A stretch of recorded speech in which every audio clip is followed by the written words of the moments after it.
Thank you. Good afternoon, everyone, and welcome to the July 8th Technical Working Group for the San Francisco Airport Community Roundtable.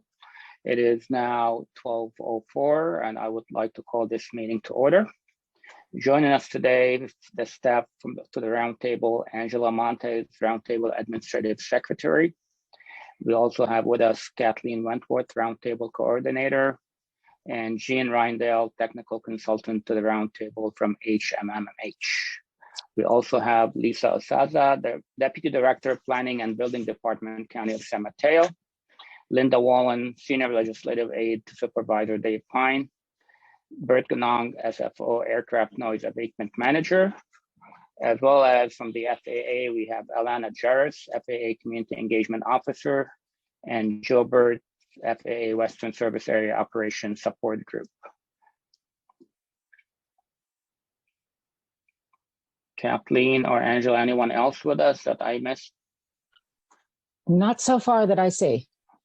Okay, thank you. So before we start the meeting, I would like to welcome Kathleen to the Roundtable. For those of you who do not know Kathleen, Kathleen has a wealth of experience. She was a commercial pilot, but we know her more as the aide to Congresswoman Jackie Spears. She was a representative to the San Francisco Roundtable, and she has a wealth of knowledge that I'm sure we all will benefit from. So Kathleen, welcome as the coordinator for the Roundtable.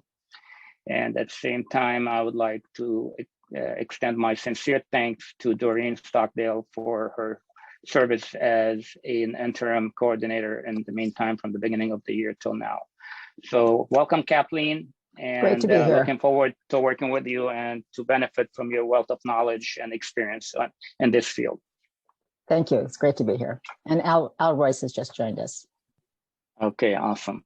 So at this point, I'm going to turn over to Ms. Montes, who will explain how the public can participate in today's meeting, and we'll open to public comments on items on the agenda. Thank you, Chairman Hindi. For those attending the meeting on the Zoom video conference, we will use the raise hand feature in order to organize any public comments. During the general public comment period and for each item on the regular agenda, I will ask those members of the public who wish to comment to click the raise hand feature to speak on that item. For those joining by phone, you may press *9 to indicate your desire to speak, and then you may press *6 when called upon. When you hear your name called, I will prompt you to unmute your microphone and inform you that you may begin speaking. You will have 2 minutes. Thank you. Thank you so much, Angela. With that, we will move on to roll call. Kathleen, would you mind proceeding with the roll call? Roll call. Chair Hindi. Present. Member O'Connell. Present. And Member Ortiz. Present. Roll call is concluded with the quorum established. Thank you, Kathleen. And any other members from the Roundtable present? I don't see any. If there is someone that I missed. Member Royce is present. Yes. Vice Chair Royce, welcome. Good to see you. Thank you for joining us. All right, with that, then we're gonna go ahead and move on to public comments for items that are not on the agenda. This is a time for the members of the public who would like to address the technical working group on items that are not on the agenda. Angela, do we have anyone from the public who would like to speak? Thank you, Chairman. I do see one hand raised from members of the public, so I will first call on Mary Jo Fremont. Ms. Fremont, please accept this request to unmute your microphone and begin speaking.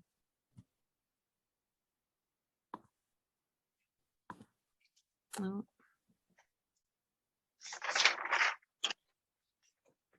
Okay, so I'm getting a note about Ms. Fremont's Zoom. So give me a second. I will have to promote her to panelist so she will, or else she won't be able to speak. 1 second. Thank you, Angela.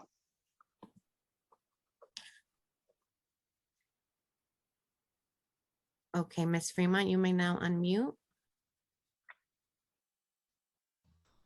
Can you hear me now? Yes. Okay, thank you. Mary Jo Fremont, Palo Alto. So first and foremost, the TWG should not recommend or request procedure changes, including changes to approaches or other actions, when such recommendations, requests, or actions directly affect communities that are members of the SFO Roundtable.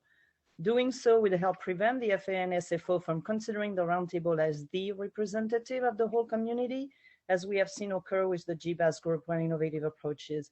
The Roundtable recommended submitting innovative approaches, and no formal positions were solicited from affected communities who are not SFO Roundtable members. In addition, the TWG should explicitly state in all its future recommendations, requests, or actions to the full Roundtable that the TWG, 1, represents solely communities in San Francisco and San Mateo counties, and 2, is not aware that the TWG recommendations, requests, or actions may shift noise to other communities outside San Francisco and San Mateo counties. In other words, the TWG has not done due diligence to ensure that its recommendations, requests, or actions will not result in additional noise of other communities because of a new procedural approach, or a change to an existing procedural approach, or a change in the usage mix of existing procedures or approaches. Doing so would be fully consistent with the Roundtable bylaws and resolutions, and would make it clear that the SFO Roundtable recommendations, requests, or actions do not represent the positions of non-Roundtable communities that may be affected by such recommendations, requests, or actions. It's easy to do, it's transparent, and it's the right thing to do. Thank you. Thank you, Ms. Fremont. And with that, Chairman, we do not have any more hands raised from the public. Thank you, Ms. Fremont, and thank you, Angela. With that, I'm going to go ahead and move on to set the agenda and approve the consent agenda, which includes item number 2, resolution adopting finding for remote meetings. Staff will read any written comments and allow members of the public to speak. Ms. Montes, do we have any member of the public on this item? Thank you, Chairman. As mentioned, we will use the raise hand feature, and you may press *9 if you are calling by phone, but Chairman, I do not see any virtual hands raised for this item. Thank you so much. With that, then I'm going to go ahead and ask for a motion to set the agenda and approve the consent items number 1, and then item number 2 of the resolution to continue to meet virtually. So moved. Thank you, Member Ortiz. Looking for a Second, second. Terry O'Connell. Thank you, Member O'Connell. We have a motion and a second. Roll call, please. Chair Hindi, Yes. Member Ortiz, Yes. Member O'Connor, Yes. and the motion passes. Thank you. Moving on, we're going to move on to item number 3, SFO GBAS status update from Bert Ganong. Well, we see Paul Hanna. Paul, welcome. Hello, Bert Gunning, SFO Noise. Wanted to introduce Paul Hanna, who's going to give us a brief GBAS update, and apologize for being a few minutes late. Great, thanks, Bert. So I've got just a couple of slides ready to share with everybody this afternoon, and hopefully everybody can see those okay at this point. Just to confirm, you are seeing our introduction slide at this point? Yes. Outstanding. Thank you for that. And appreciate the time once again, just to give everybody a quick check-in on how things are going with the GBAS and the innovative approach procedures under development by the FAA, and a little bit of additional insight on how things are progressing with some of the additional innovative concepts coming up in the not too distant future. So the 3 things that we'd like to cover with our brief window of time here today are just a quick check-in on the GBAS project timeline. First, we're going to focus on how things are progressing, both with the FAA development of the Group 1 innovative approach procedures, and we'd like to give some additional insight on the airport and the GBAS project team's outreach plan for the remainder of this year and into 2023 and a little bit of 2024. The second thing we'll talk about is our current status of consideration, for how we're looking at monitoring of the Group 1 innovative approaches following FAA implementation, which was one of the recommendations, one of the requirements of the recommendation that came from the roundtable previously. So we'll touch on that briefly, and then we'll finish up with just a couple of next steps and what we're working on and what we greatly appreciate to continue receiving both from the roundtable technical working group and of course all members of the public. So this particular slide that I've got up here is hopefully a familiar format that we've shared in some previous meetings here at the TWG, but with some additional information. So I just wanted to spend a moment or two to go over how we're thinking about the next couple of quarters, both through 22, 23, and into 24. What you're seeing here kind of on the bottom with these two blue blocks. So one of them is the group 1, which is the innovative approaches that have been requested for the FA to begin development work on. That's everything you see kind of in this huge row. So the purple block that you see here for group 1, this is what the FA is doing right now. So as we've talked about in the past, even though the airport and our project team has done some preliminary kind of noise evaluation and noise modeling that we shared through our community flight procedure packages, the FAA still has to go through their own independent NEPA review of those procedures that have been requested for development. They are also still working through the production timelines and making sure that the procedures can still be developed with the latest criteria available to GLS procedures.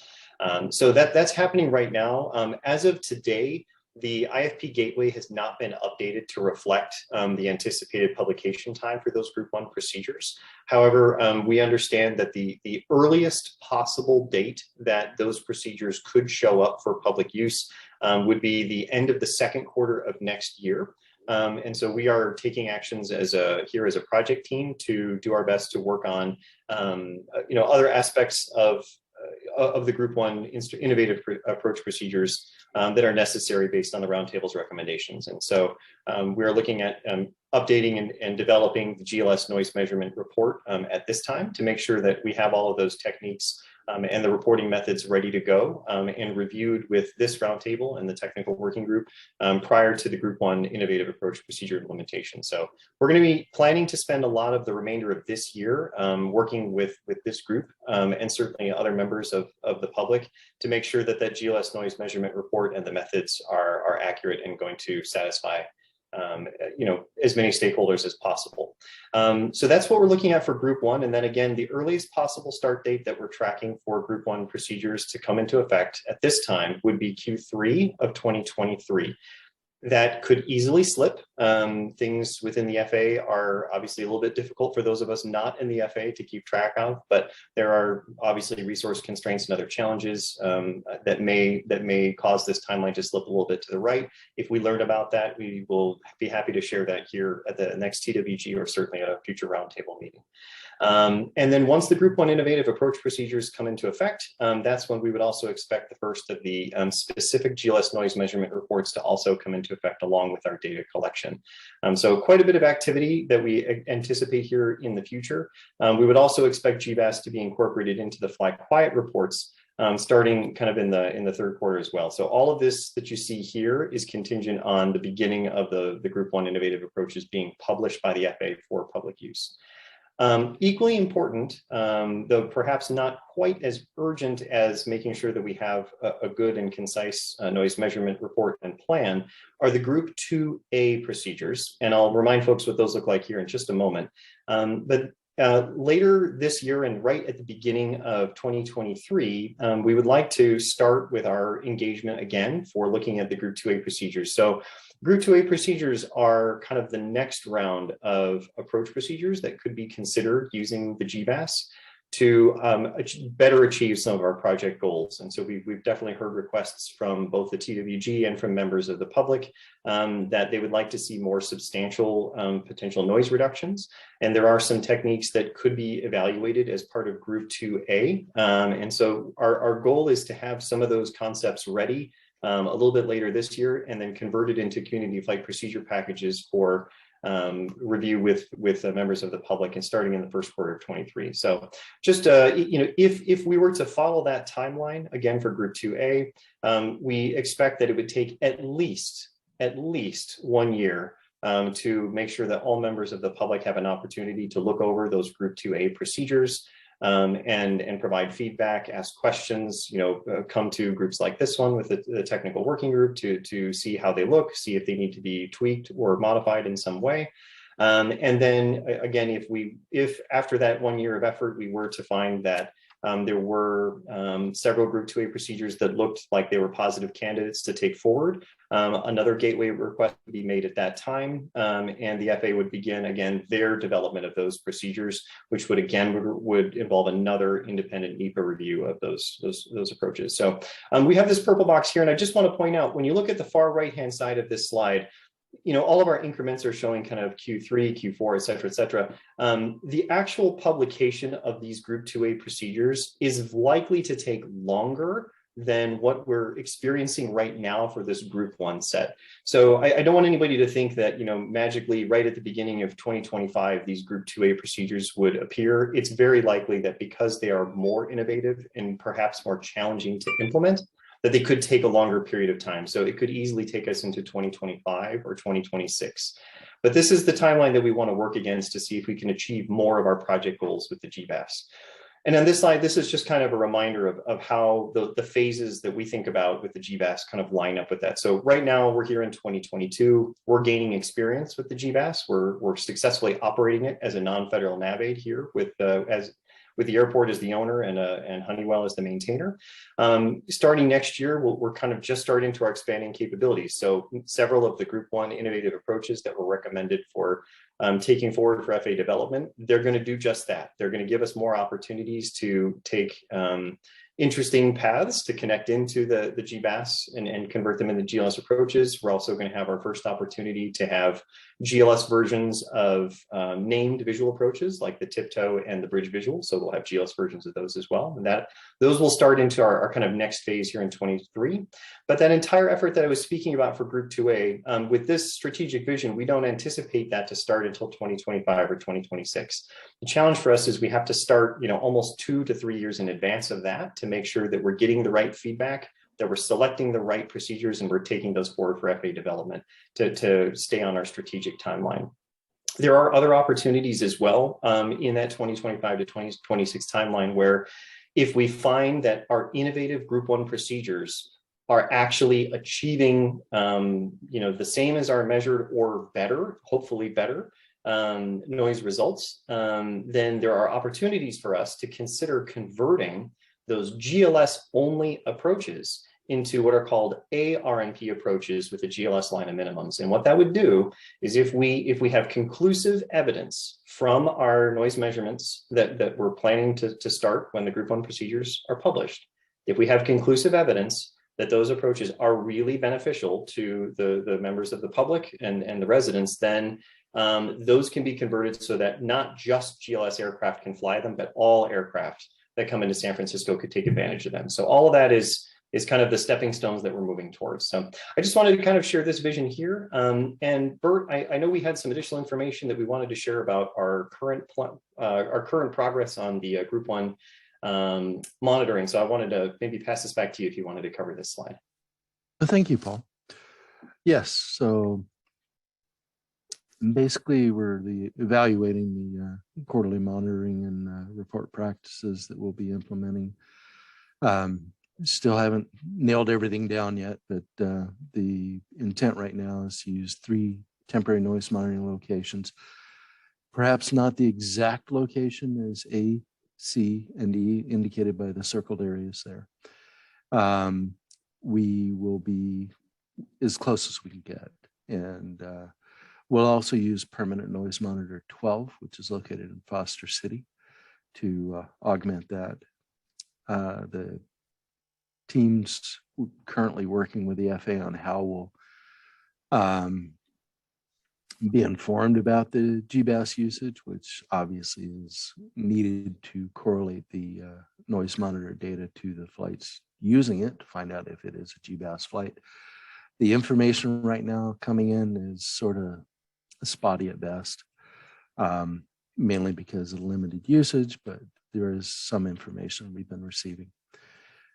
And similar to the GBAS measurement report we released earlier, the GLS monitoring report will include the metrics of LMAX, SEL, will include altitude, speed of the GLS approaches when compared to non-GLS approaches, and describe whether the GLS approaches are meeting the airport's expectations.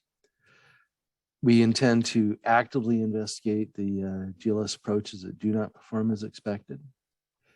And finally, the noise reduction goal for the group one GLS approach is to maintain the average noise levels at each noise monitor within the threshold, a noise threshold lower than non-GLS approaches.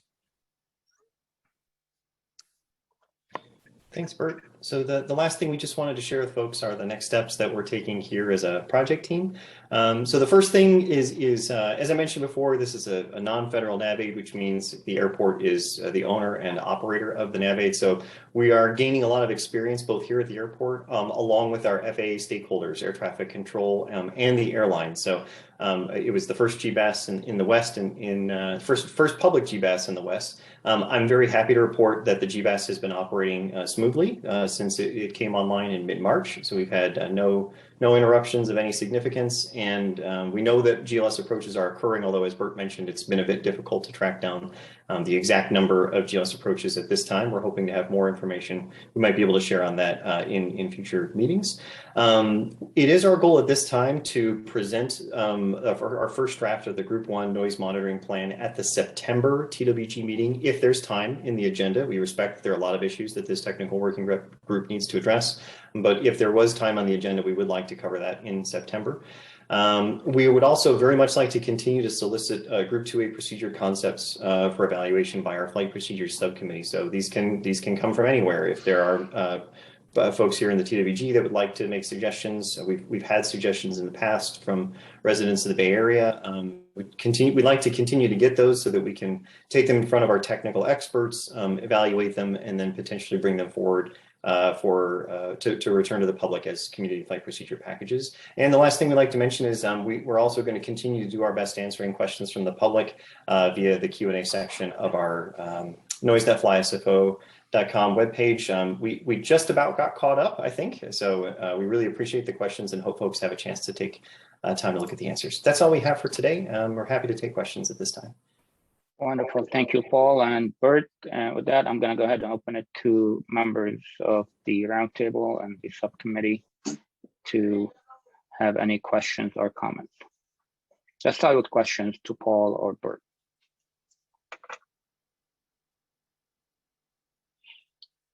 I'm not Mr. seeing Chairman? any hands. Yes. Mr. Chairman, if I could ask a quick question, you might have said it and I missed it, but I couldn't see it on the map. But where are the locations of the temporary monitors, and what cities, or exactly where are they?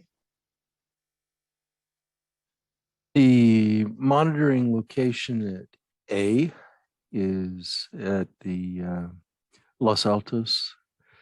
The next location is Old Palo Alto, and the furthest one is the very edge of Palo Alto Menlo Park. And at Palo Alto Menlo Park, okay.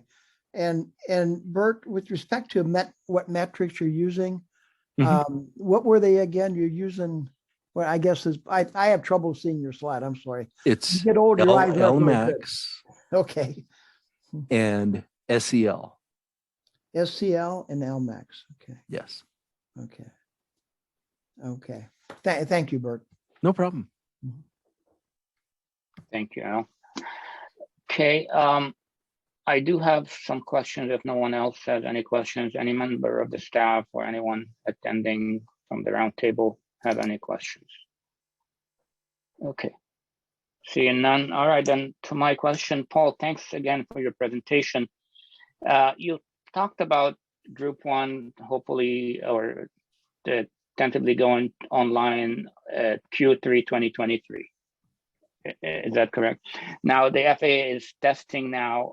Is there going to be any reporting of the data that is collected by the FAA in the interim before the procedures become public? Is SFO going to be doing any of their own testing, if you will, further?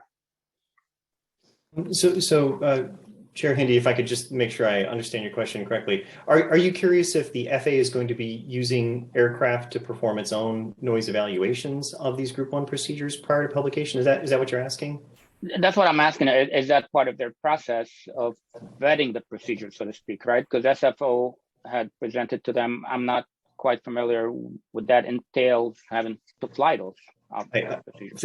Thank you. I appreciate the clarification. So I can't speak too much for the FAA, and I know Alana and Joe are on the call. My current understanding of the FAA's NEPA process, the typical NEPA process is that they do their own kind of independent mathematical modeling of the potential noise that may be generated by the proposed procedures, and they make a comparison of that to existing procedures, and both into SFO and other airports in the Bay Area, and then they come to their own conclusions. I'm not familiar with whether or not the FAA would want to or has a precedent to use its own aircraft or enlist other airlines to make kind of their own real world based evaluations or noise measurements. And I may pass that to Joe and Alana if they want to take a stab at that one. But I can answer to the second question, which is, are we expecting any more airport hosted kind of airline participating evaluations of the Group 1 procedures? The answer is not at this time. What we're discovering is that it was very challenging back in December of 21 to get United to lend us their crews and their aircraft for the evaluations we had. Right now, I hope that many of you are not experiencing this, but there's a pretty significant crew shortage happening in the United States. And so the availability of airlines to make their aircraft, and in particular their flight crews, available to the airport for further evaluation for the remainder of 22 and potentially into 23 is very limited. So we aren't anticipating to have that opportunity until the situation kind of improves with the flight crew availability. So I hope that answers the second question. Joe or Alana, did you want to maybe answer to the FAA question? This is Joe. Sam, I don't have an answer for you on that. Under normal circumstances, we would not fly the procedure to determine the noise. We just have our own noise screening parameters. But with GBAS, I honestly, I'd be hesitant to provide you an answer one way or the other. Thanks, Joe. I appreciate that. But typically, Joe, like in these processes that the FAA does, would there be any kind of reporting before the procedure goes live to the public, or no, simply you publish it on your website and that's what it is? It depends on what you mean by reporting. We would do what we need to do, and then as far as the environmental review goes, and then that would be the end of it. I don't know that we would report that to anybody. I imagine if SFO asked us what it was, we might share it there. But other than that, no, I would say there would be no reporting that I'm aware of anyways right now. Okay, so let's say, I'm sorry if I'm putting you on the spot, please say so, and you don't have to answer. But let's say you go ahead and vet the procedure, and the procedure you find it problematic for whatever environmental or whatever the issue might be. Then you would go contact SFO at that point and discuss that with SFO, or what would be the step? Yeah, more than likely we'd contact SFO, have a discussion. We'd obviously get the RA involved, and then we would just have to hash out a plan. It may require us to elevate the type of environmental review that's done as a way of not mitigating, but as a way of getting to where we need to be to sign off on the environmental review. But yeah, I think at the very least we would reach out to SFO and say, hey, we have some issues with this. Here's what we're running into, and then have that discussion. Wonderful. Thank you so much. So then that kind of brings me back to SFO. If that, say, a scenario that might happen, would the SFO be reporting to the roundtable, or this is where we are, or not necessarily reporting, but more like a progress report, if you will, an update of what is going on? We definitely will, Sam. The airport's very interested in make sure we're fairly transparent on this, that we have no issues in reporting, and we'll give along the information that we receive. Wonderful. And I appreciate that. No, great. Thanks, Bert. Appreciate that. And that's what I suspected anyway, but I wanted to ask that question. So thank you for the clarification. Anybody else have any questions or comments on the presentation from Paul? Okay, seeing none, thank you so much. We're gonna go ahead and with that, gonna open it to the public, members of the public who would like to speak on this item. And I will turn it over to Angela. Thank you, Chairman. And as a reminder, you may use the raise hand feature. And if you are calling by phone, you may press *9 to indicate your desire to speak. And I do see 2 hands raised. So I will first call on Mary Jo Fremont, followed by Rob Holbrook. Ms. Fremont?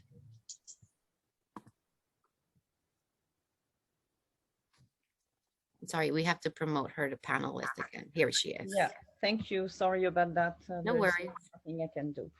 Mary Jo Fremont, Palo Alto. So just to make everybody comfortable on the FAA NEPA process review, it's going to be a CATEX, of course, because it will say no lateral shift on these innovative approaches. So that will be used by a noise screening tool. So you don't have to sweat it. We will never get to a level of significant impact, and we will never get to environmental assessment or anything like this. So that's not where the energy should be. What is glaring in the presentation is today of SFO. I do appreciate the update through the TWG. But the people who are truly affected or could benefit or may be impacted more are not at the table. SFO still has not figured out that really on the GBAS, it's all about approaches, and the benefits or the additional impacts will be on communities that are not members of the roundtable, even though they tried. So what it would be really good to see is how SFO is going to do their public outreach as seriously as they do with the TWG. Back to my early comment, the TWG and the roundtable do not represent the communities that are going to be affected mainly by the GBAS approaches. So that's really something to, and I'm going to be specific. SFO says they solicit Group 2A procedure concept. How do we do this when we're not a member of the roundtable in Palo Alto? Seriously, it's clear like mud. So I'm sorry, but it is very, very frustrating not to have a seat at the table and to continue to see the roundtable being the body that's going to approve the destiny of other people who are completely impacted by this. So that's really not right. Thank you.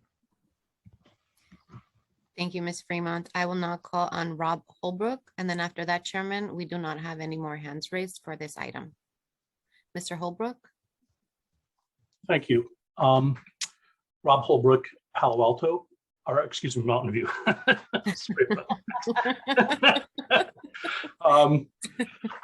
I would like to ask a question that's puzzled me a little bit. I've been grateful for the assurances from the beginning of this project from Director Sotero and others that if we get into this project and we find that it's problematic from a noise standpoint, SFO is committed to unwinding it and making these, basically not supporting these procedures. That's been my understanding.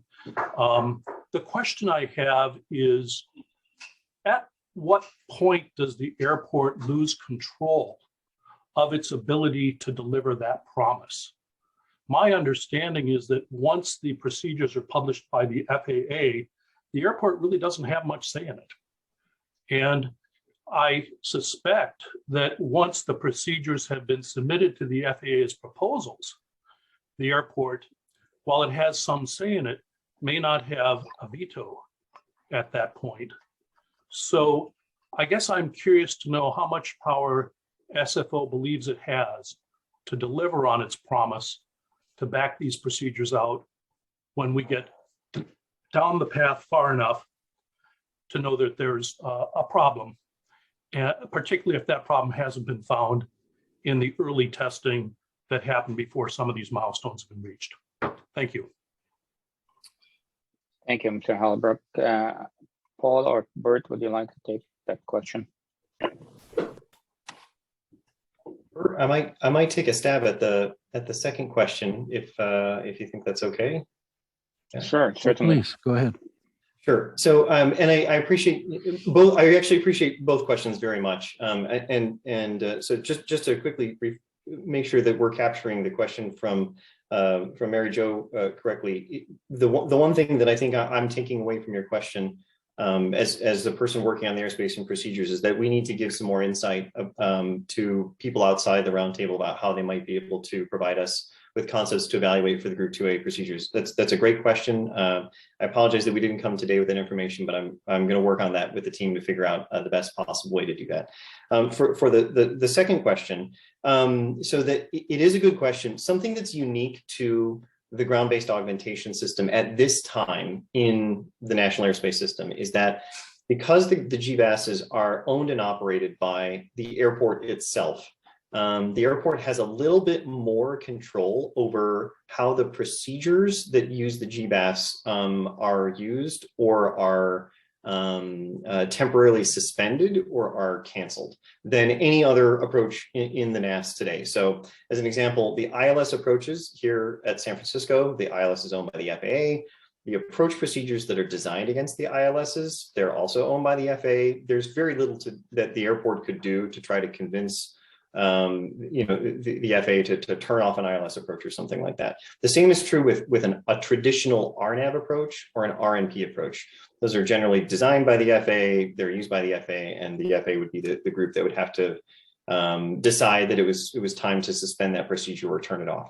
In the case of the GBAS, one of the things that's unique to the system is that we as an airport have to load the procedures that are being developed by the FAA into the NavAid on-site at the airport. And that was originally created as a safety mechanism so that if there was ever a problem with the GLS approach, like let's say something got garbled between the satellites and the ground station, like a safety issue, that a specific approach could be deactivated at the station quickly within hours if it was detected and the chain of command worked. That capability also exists for the airport if there were other challenges related to our project goals, like noise as an example, which I think is maybe the one that you're alluding to. We've had this conversation with our FAA representatives about some of whom are on the call today and others who aren't on the call today about whether or not the airport has this capability to temporarily suspend a GLS approach if it doesn't meet our project goals. The answer is yes. We do. However, just to be very clear, I think we've answered this before, but I just want to make it clear. It can't be done in a vacuum. So if the airport gets information that suggests that one of the GLS procedures, like an innovative Group 1 procedure, is creating more noise, we can deactivate it. We have to notify the FAA first that it's happening, just to let them know, because they may have aircraft actively on the approach and we don't want to turn it off and create a safety issue. So there's just a little bit of coordination we have to do with the FAA to let them know that the airport is going to temporarily suspend that procedure. And then we basically deactivate it at the station. There's actually even faster ways to do it where you put the NOTAM out first. But that is a unique feature to this GBAS, and it's part of the reason why we're pursuing these innovative approaches in this order. The second side of this, though, is that if a GLS procedure is in the future converted into an ARNP approach, one that could be used by any aircraft that may have additional methods of navigation that are not related to the GBAS. Okay, at that time, the airport can't simply deactivate the procedure in the approach at the GBAS and then have the rest of the aircraft not be able to fly it. So we only want to make sure that when we get to that phase of the project, 2025, 2026, that if we're there and we're making that decision as a team of stakeholders reviewing concrete data at that point from our noise collection, that a GLS procedure should be converted to ARNP, that it's going to be good and that it's going to meet our stakeholders' concerns, because at that time, it would be much more difficult to suspend it. But up until that point, the airport has that capability to temporarily suspend or decommission an approach. Okay, thank you, Paul. And I hope this answered both questions, Ms. Fremont and Mr. Holbrook. And this, especially the question of Mr. Holbrook, that was something definitely on the mind of the roundtable membership. And we had discussed this with SFO, and we basically received the same answer that Mr. Hanna just gave you. So it is something. In addition, the director had also told us that if we find a procedure that will be noisy, creating noise, that definitely will be stopped. So thank you. Anybody else before we move on to the next item that wants to talk on this item? I see none from the SFO and I see none from the public. Thank you both, gentlemen, for the presentation. Appreciate you being here, and thanks for the update. With that, I'm going to go ahead and move on to item number 4, FAA night hush, and we're going to be receiving an update from Elena Jarris, the FAA Community Engagement Officer, along with Joe Bird, the FAA Western Service Area Operations Support Group. With that, I'll turn it over to Elena and Joe. Thanks, Mr. Chair. So, yeah, I'll take this. Lana's just names on here because she's the point of contact. But I just kind of want to briefly update you all on what's going on with Night Hush. As you know, it's implemented. We're currently looking at the flight tracks, looking at the flight plans, making sure we're capturing all the folks that we need to capture that go out to the Night Hush. So we're working with air traffic on that. We're looking at that type of stuff. I'm trying to think if there's anything else. So right now it looks like we did just a brief little synopsis look at what altitudes they're crossing back over the peninsula. And on average, we're hitting about 15,400 feet MSL.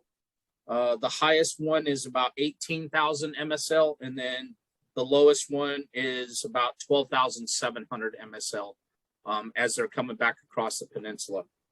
So that's kind of what we're looking at. Like I said, we're looking at the flight tracks right now and then the flight plans, basically the routing of flight to ensure that we're capturing all the folks that we need to capture. And as you know, this is kind of an automation thing.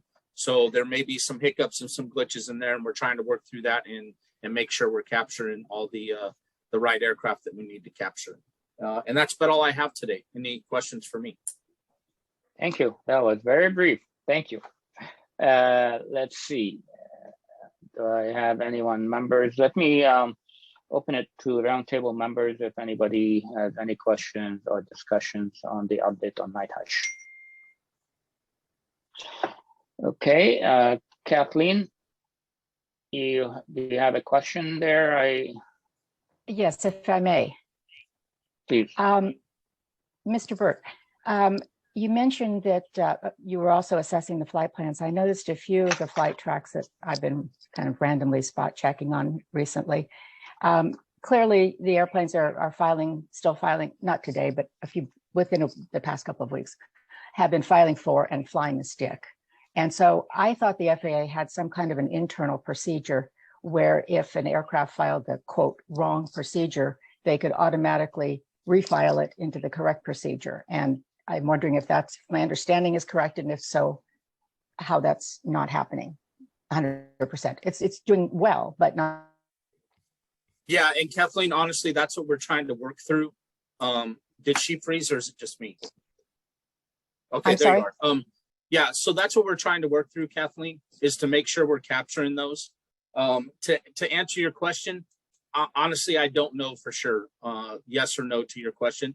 I know the automation, once they activate it, which is usually within 30 to 15 minutes prior to the 1 o'clock time frame or whenever they determine, then it's supposed to automatically reassign those. In other words, if they file for the stick, then it would automatically reassign them to the Night Hush. And that's the stuff we're looking at to make sure we're capturing it. So I guess to answer your question, we're looking into it, and we'll figure out a way to make it happen. If it's not being done correctly, then we'll try to figure out a way to either change the automation to make sure that it captured those, or if we have to have some type of external type thing, then that's something we'll look at as well. And to the other question, which was the high and low altitudes over the land, do you have that in a written form, like Excel or anything that we could see?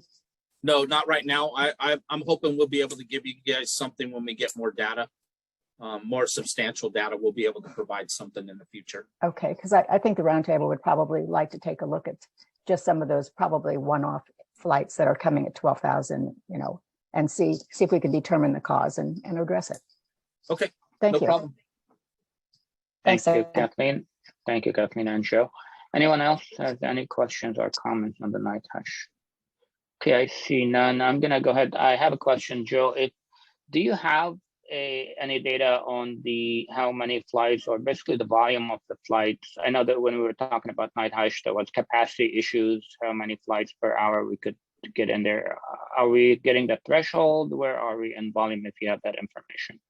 Honestly, Sam, I don't have that info right now. We still need a little more data to get that.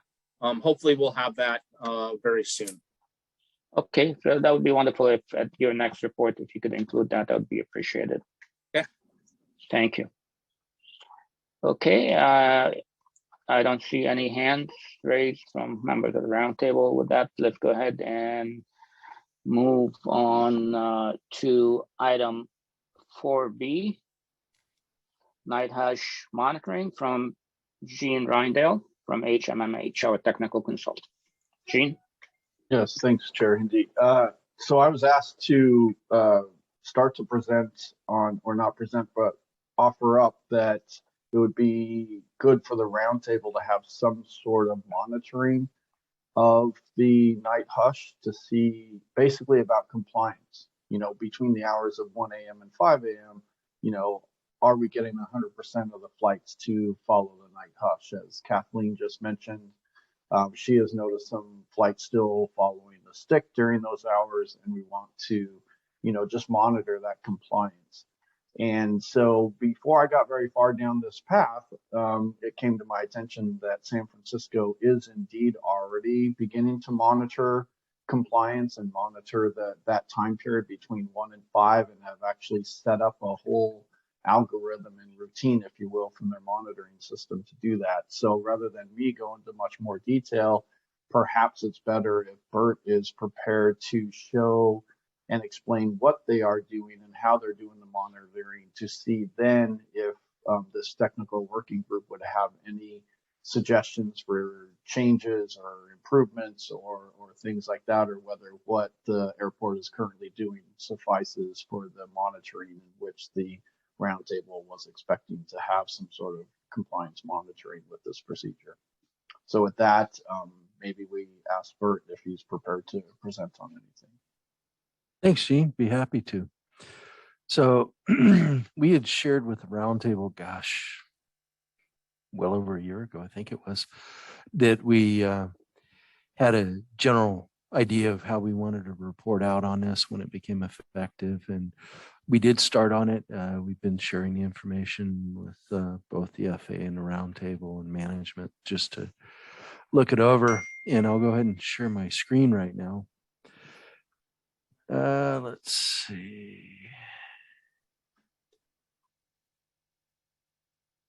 So this is the first report we did, and right now I'm leaving it zoomed out. I'll zoom in just a moment for everybody to see a little better. It's a PDF, but the document does show the period from May 19th through the end of the month.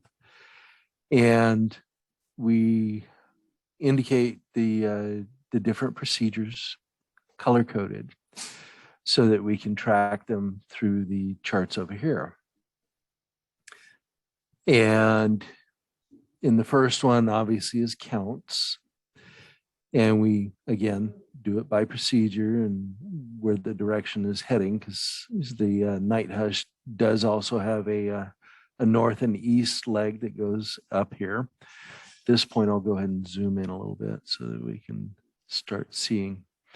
So we have this north and east leg, and that's the one that's been predominantly used up till May 19th. Now we're using this a lot more, which is the out towards the Gobs waypoint. And so we track it, report on it by procedure. We report on it stacked, so you can see by day the number of flights with an average. And then let's pull down a little bit. Looking at average total departures per hour so that we can see that through the reporting period. We're looking at departure runway usage so that we can see what the procedures that were used. Main reason for that is so we can start tracking on weather uses, things like that. And here's where we get into just slicing it up, looking at it in pie charts by airport. And again, reporting like this one, the Hush South, the Sunny, the Candle, and the Hush West. So we're looking for Hush West and Hush South and Sunny out of Oakland with as few candles as we can get. We did have quite a limited number. On the May reporting for SFO, we did fairly well with the night south. We got an 80%, 15% were stick, and then we got 5% doing the 050 heading to down the bay, which is also a preferred one. So 15% stick.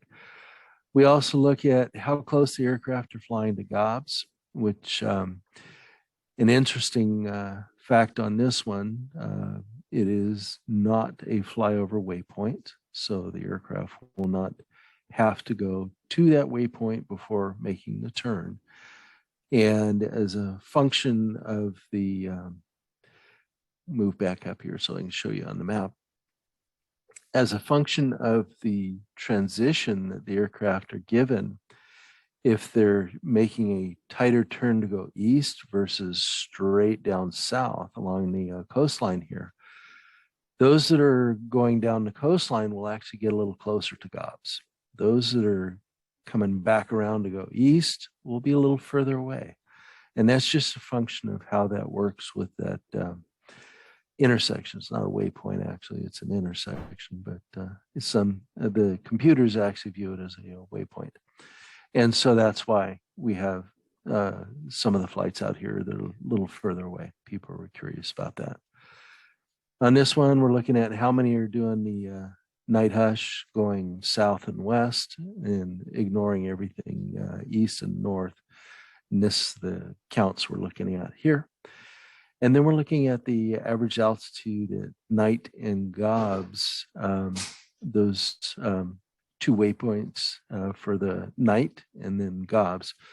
So you can see on average, we're looking at about 7,400 for Oakland, 8,700 for SFO overnight. And then at or near gobs, we're looking at 13,100 for Oakland and 12,397 for SFO. And that was, again, the May report. I'll jump over to the June report. Same thing, just obviously a few more days since we had a complete month. The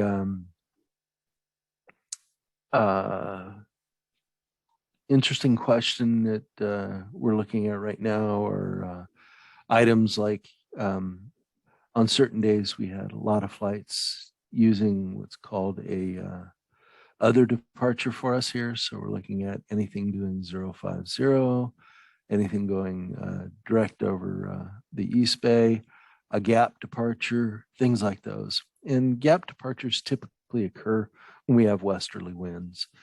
And we did have quite a few during June.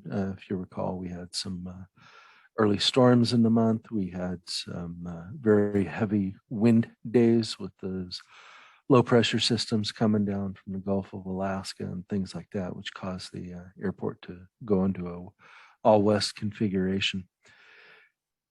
But we're tracking those. And the one thing that became very evident is that, boom, we had the sticks come back quite heavily in June. And so we're working to figure out the reasons for those. And as Joe Burt mentioned, Oakland still doing really well, 55% on the sunnies, 31% on the hush south, 10% on the hush east, and even fewer on the candle. So that was good. We were 25% on the night south, and 050 we had 15%. Quite a bit got closer to gobs on this one, and that I believe is due to a function of the stick departures not going near it, but we're rating just the flights that go near it. So we're looking at night and hush west and night and hush south.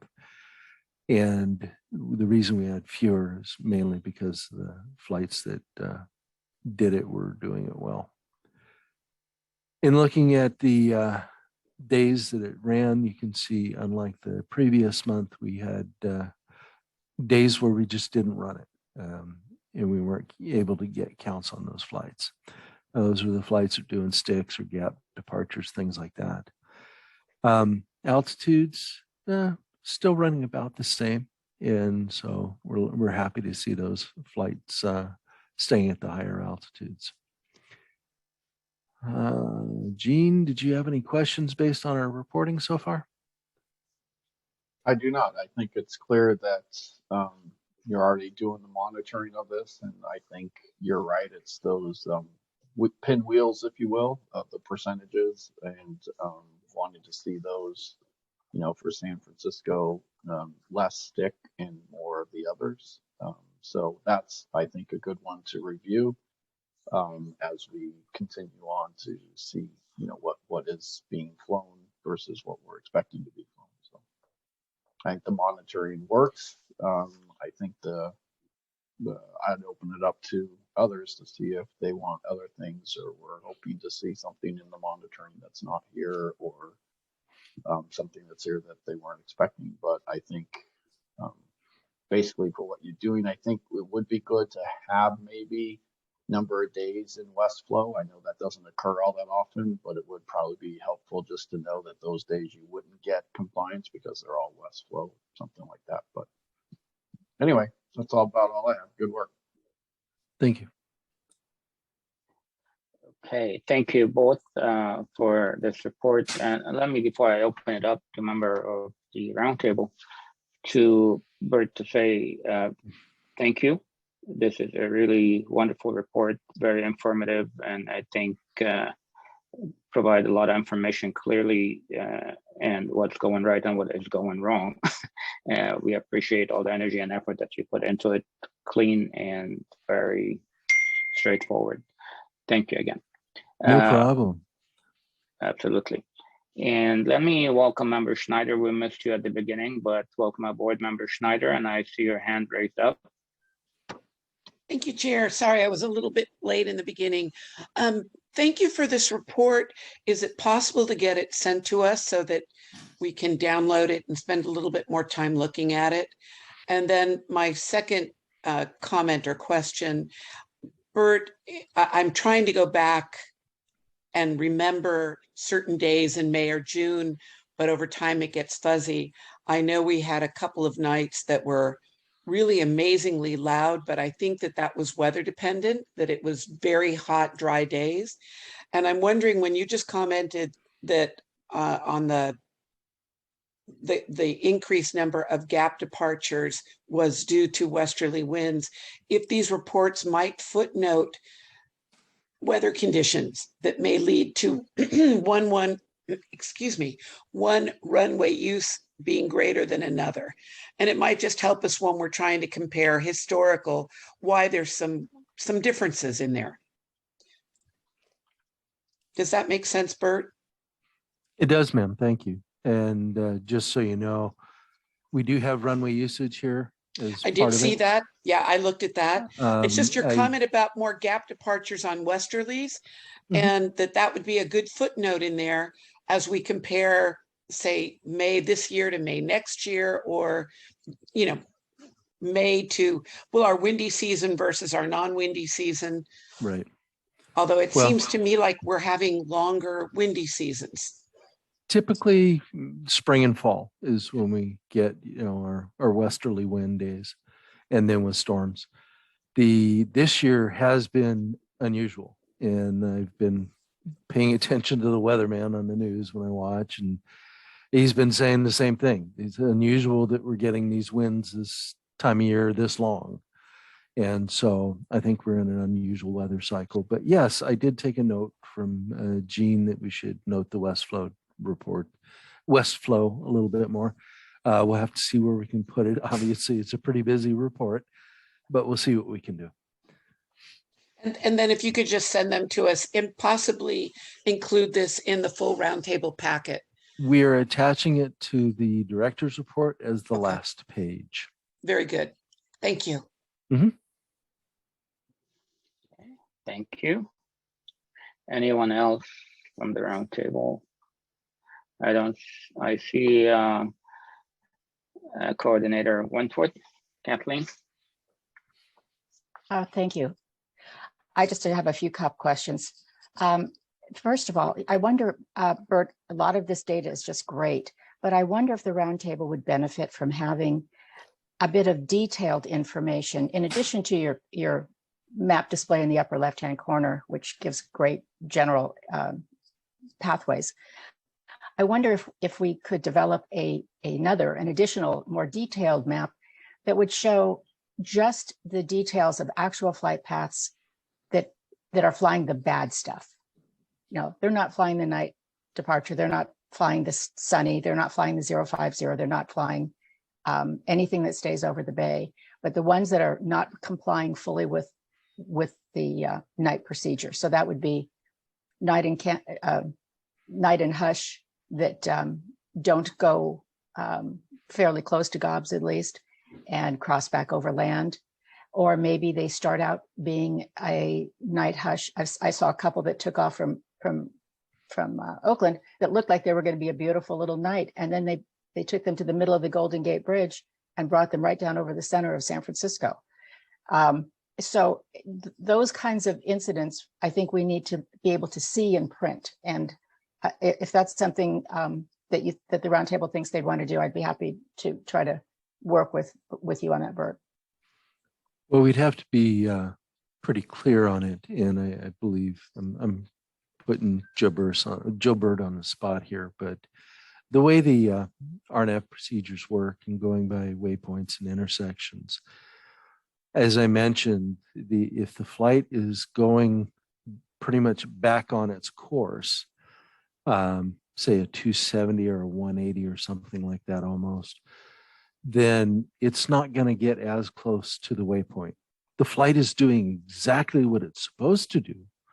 It's flying the night, it's doing or the hush, and the computers are doing exactly what they're expected to do. So it'd be hard to throw those airlines under the bus for that. No, I'm sorry, Bert. I wasn't clear enough with you. I do apologize. I was not I really shouldn't have even included the ones that are not close to gobs. I'm talking about the ones that sure those I'm fine that with. fly the stick, that fly we're the looking candle, at them. that start out flying the sunny and then wind up flying over East Palo Alto and Palo Alto because they don't go all the way down the bay on the sunny.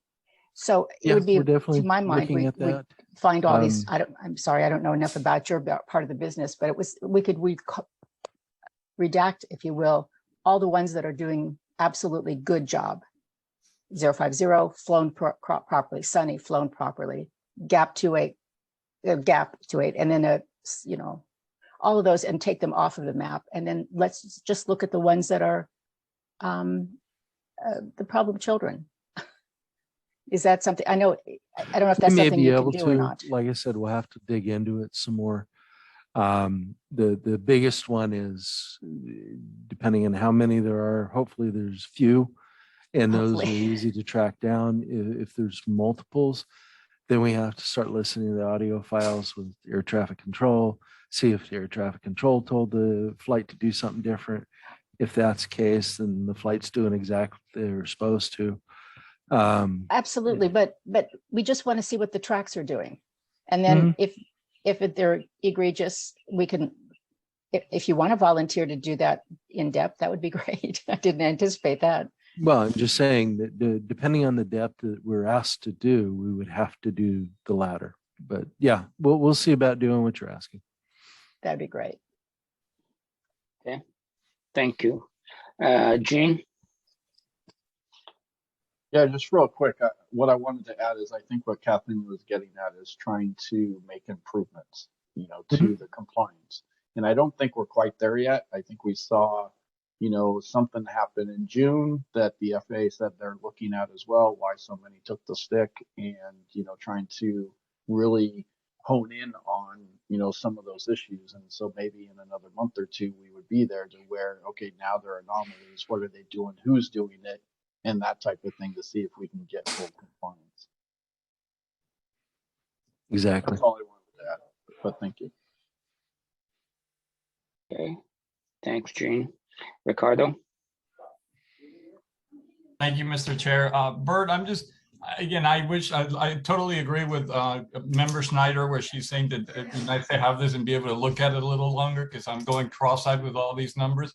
But it's all very valuable. So can I just confirm the bottom left chart where it has the green and the yellow, those are all the flights on those dates that use the night hush, either south or west. Correct. So Okay, we're so- looking at those that went out the bridge on the green or yellow routes. Perfect. So on 5/24, 100 of those on the south, that means they were all behaving. Every single flight went where it's supposed to on that day. Is that correct? Yes. Oh, And they all went south, not west. and okay, but these are now. Where would I see it if they are flying? See, that's where I'm missing something. If I'm going out on one left or right, and I'm going and I make the turn like the stick candle, how many flights made that turn instead of going through night hush? Just pick a date. I'm just trying to understand the charts. Okay. So let's stay with SFO right now. Okay. So if we're looking at, gosh, it was the 24th. So let's go back to the 24th. Okay. So looking at SFO, we had no flights go on the night hush west or east. They all went north or 050 or gap. Yeah. But Now, if we jump, not a single stick. excuse me, actually, let's jump over to the 24th. That was on the wrong date here. Mhm. On this date, we did have about a third of them, well, a little over half actually, run south. We had one run north, and then we had a few on the gap departure 050. Jumping up to Oakland, we had, a little under quarter do the southbound. We had one candle departure, and we had a bunch go north and east, and then we had the Sunny. Okay, Bert, so can I stop you right there? Back to May 24th out of SFO, where you have that big band of green. Mhm. That big band of green would have been orange prior to the changes. Correct. Okay, so that's where I'm trying to get to. That's where, to me, visually, I'm looking at that, and that's the big change right there. Yes. All of those flights went over as opposed to doing the stick. So thank you. That makes it very clear. Right. Just looking straight across is a real quick executive decision. You want to look straight across and say, how many orange do I have? Mhm. If I have none, it's awesome. And if I have a lot of green, that's good too. Yeah, that's great. I would just love to see what it looked like before the change happened. But I appreciate that. That's very good, the clarification. Thank you, Mr. Chair. You're welcome. Thank you. I don't see any further hands from the roundtable members. Anybody else? Last call. Okay, seeing none. With that, gonna go ahead and open it to member of the public on this item. Angela. Thank you, Chairman Hindi. As a reminder, you may press *9 if you are calling by phone, or you may use the raise hand feature.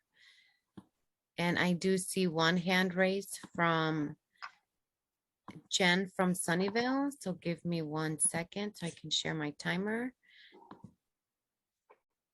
Jen? Yes, hi, can you hear me? Yes. Just had a couple of really quick questions, Bert. I just wanted to find out if those PDFs are available to the public for viewing. And also I wanted to find out if you had, or if there was anything available to the public where you could actually list the flight numbers, the dates and times, and then the corresponding flight that they took, whether it was night or whether it was stick or what, just so we could look at those flight paths overall, especially for night hush. Hello. See where they're Hey, flying. Rochelle, it's Ann Schneider. Hey, Ann, how are you? I'm okay. I'm also Sorry. Thank you very much for the presentation as well, Bert. But again, I was hoping that some of this was available to the public.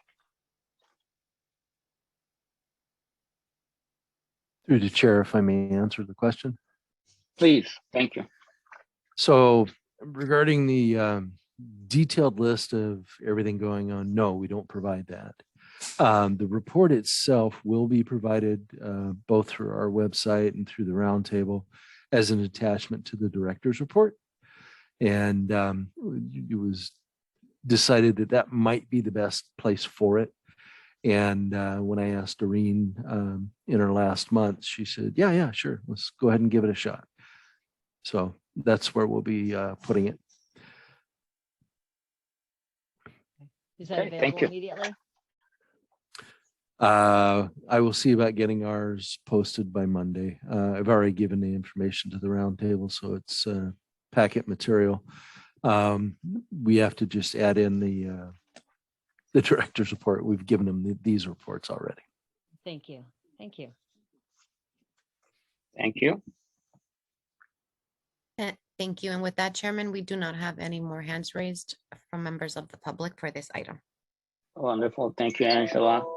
With that, we're going to go ahead and move on to the next item on the agenda, item number 5, discussion of nighttime flight operations, which is really the previous topic that we were talking about, provide a great segue to what I want to discuss with all of you today, which is, now that the night hush operation is really moving forward, and I want to see if we could move our effort to where we talk about nighttime operation and start figuring out where we go next. What has been accomplished on the night hush took a lot of effort from a lot of stakeholders, including the FAA, SFO, the airlines, and Congresswoman Spears' office, and many advocates in the roundtable, as well as members of the public. So thanks to all of you, to everyone who did get us to this point. I know Chair Ortiz, former Chair Ortiz, had a big role in that as well. So thank you, Ricardo, for all that you have done. But the reality of the matter is we can't really stop there. We have to figure out how we could lessen the noise impact on our population, specifically during the nighttime. Because as you know, nighttime noise is a lot different than daytime noise for many reasons. One is that at night, the noise level gets to be heard more. It is more intense. It's more intrusive as well. And the biggest factor really is it is disruptive to the sleep of people under those flights. And the disruption of sleep creating health problem. And it is a health problem, scientifically proven that it is a health problem. So I'm looking at, there are many medical reports that have been published on the impact of noise, number one, and especially nighttime noise that leads to sleep deprivation and sleep interruption. And there's also, which leaves a lot of negative health impact. Specifically, there were some studies as well regarding children and how they perform in their academic due to sleep deprivation or sleep interruption due to flight noise. There are many reports that are available that one could look and find the results and the conclusion of those reports, that the correlation between night flight noise and sleep interruption and the health impact on those who are affected by it. The scientists, like I said, have documented a strong correlation between the flight noise and decreased learning on the children. The Airport Cooperative Research Program and FAA partner reported that a small but statistically significant correlation between noise exposure and student test scores does exist. So that is something that is really alarming. And I think if anything that we could do, we should focus our energy on figuring out what changes are we able to work with our stakeholders, the FAA, the SFO, and anybody else involved, the airlines, obviously, to lessen the nighttime noise and figure out a path forward. I think the night hush example gives us a great example of what could be done when we work together collaboratively and figure out a solution that will be workable for all of us, and make people's lives better, and the ability to have longer sleep, uninterrupted sleep, thus impacting their health and providing better health for everybody who is under the noise. Well, with that, I'm going to open it up for discussion. If anyone has anything to add or anything has a little bit more information, whether it be in complementary to what I said or contradictory to what I have said. Let's see. I see Member Schneider with her hand raised up. Thank you, Chair. I just want to say I agree with all the points that you brought up, that which also goes along then with how we measure and use the term annoyance. I almost wish that we had a different, I do wish that we had a difference, that when you cannot sleep, it's not annoyance. It is something else, whatever that will be. You mentioned in your comments, you mentioned the airlines. I just wanted to, I don't know if it's included, the carrier, the freight carrier flights, if they are included as airlines per se.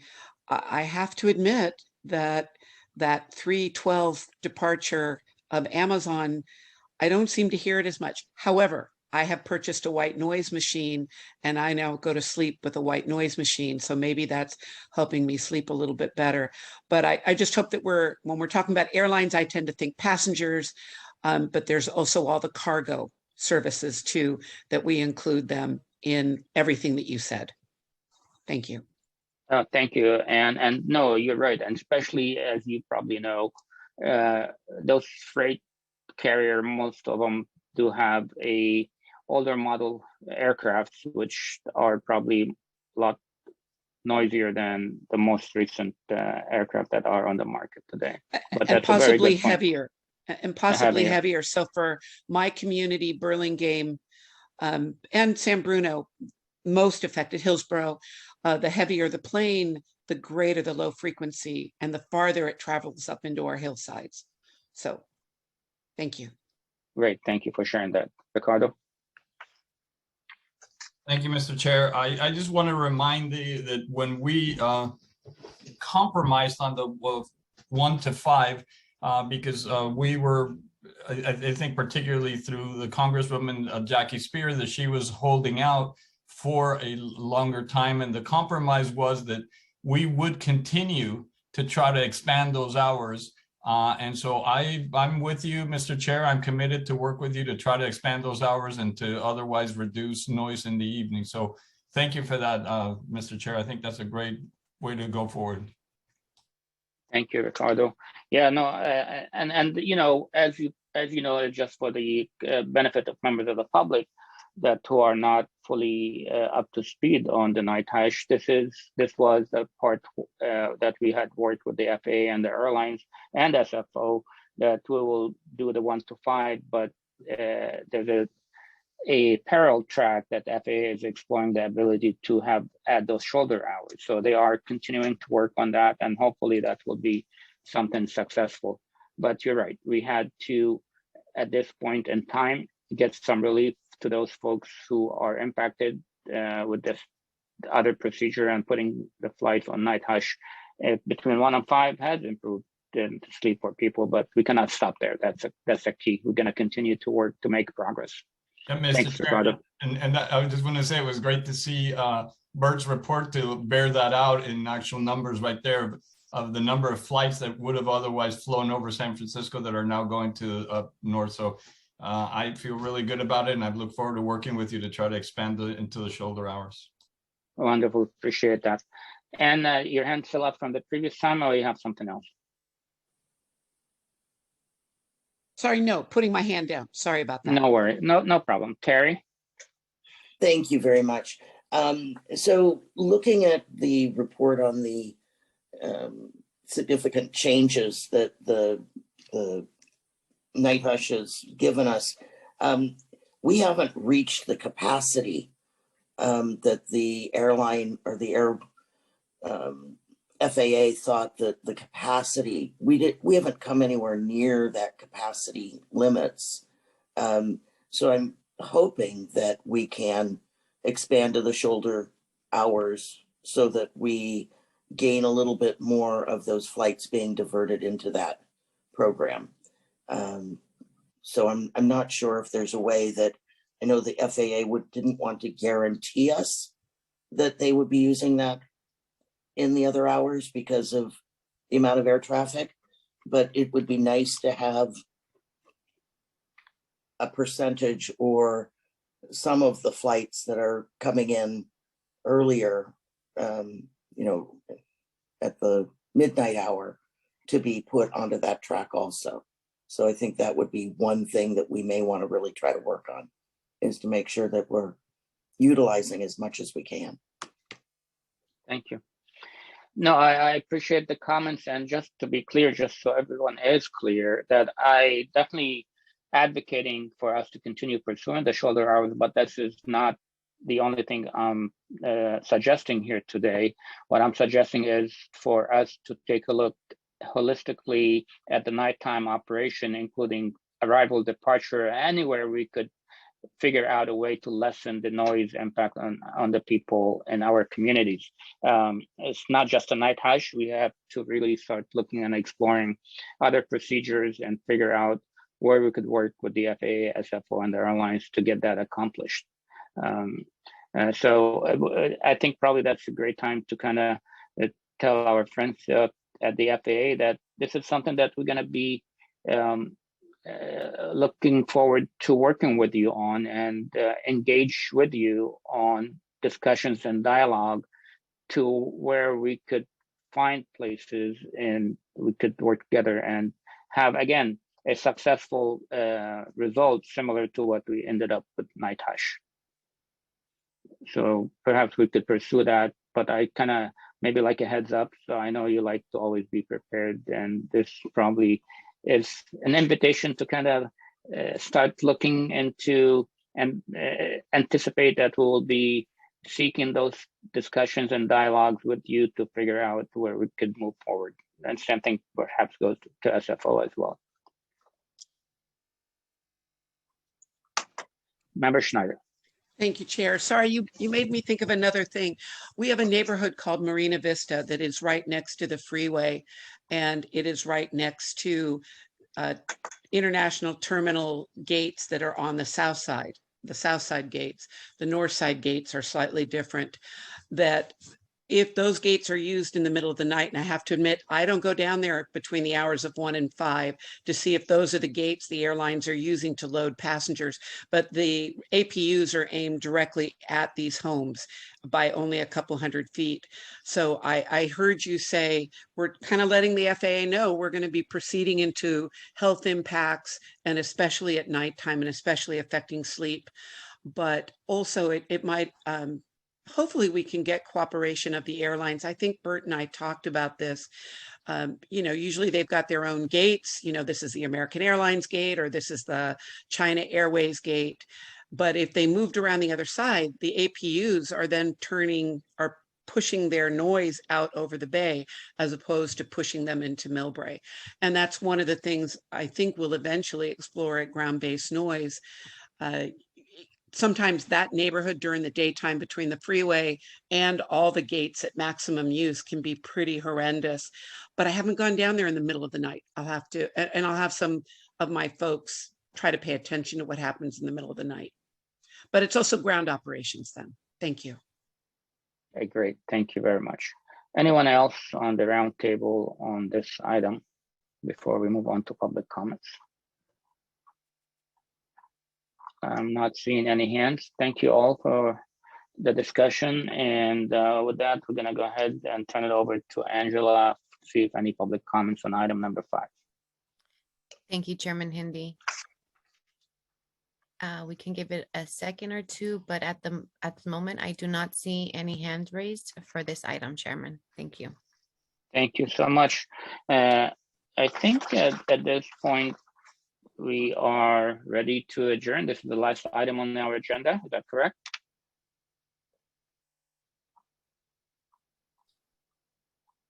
Okay. Anybody, before I do the adjournment, anyone would like to have any item for our next technical working group to be added to the agenda, future agenda for that matter. Through the chair. Yes. And again, ANEEM, the measurement system, we've talked about it in a little bit in ground-based noise, but we have a smaller participation there. I think it would be great if we could talk about ANEEM at the working group level. I think it's a good place for that before it comes to the full roundtable. Basically work it out amongst us who are a little bit more involved before it gets to the full roundtable. But I think we really do need to look at ANEEM. Okay, thank you for suggesting that. Anybody else? Okay, saying none, that would be the end of our meeting. Let me, before we adjourn, thank our staff, Kathleen, Angela, Lisa, the help of everybody behind the scene, Linda, and all of you for taking time of your day and coming in and joining us at the technical working group. Thank you to the members of the public who joined us and those who all participated and shared their comments. We appreciate it and wish you all have a happy rest of your day and have a nice weekend. With that, meeting is adjourned. Thank you, Mr. Chair. Thank you, Mr. Chair. Thank you, everyone. Take care.